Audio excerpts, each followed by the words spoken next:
জিনিস যত পুরাতন হয় মায়া তত বেড়ে যায়। আর আমার সেম অবস্থা হয় কেন জানি সবসময়। আমার জিনিস যত পুরাতন হয় আমার মায়া তত বেশি কাজ করে।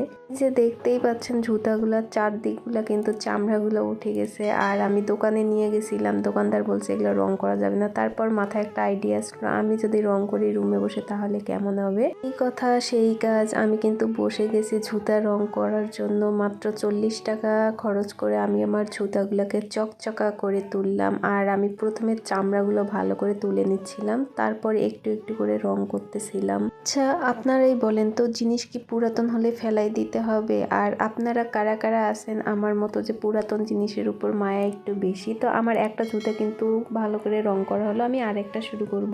প্রথম জুতাটার মতো আমি এখানে ভালো করে চামড়াগুলো তুলে নিলাম, এরপর রং তুলি দিয়ে রং করতেছিলাম। আমার যা ভালো লাগতেছিল, আর জুতাগুলো পরতে এত আরাম কি আর বলবো। আপনারাও কিন্তু আমার মতো এই কাজ করতে পারেন, যাদের জুতা একদম চকচকে আছে কিন্তু একটু একটু চাল চামড়া তুলে গেছে, তারা এরকম করে রং তুলি দিয়ে রং করতে পারেন মাত্র 40 টাকা খরচ করে। আমি কিন্তু আজকে জুতাগুলো চকচকা করলাম। গাইস জুতাগুলো দেখতে কেমন হলো একটু কমেন্ট করে জানাবেন। আর আজকের ভিডিওটা আমি এখানেই শেষ করছি। আল্লাহ হাফেজ।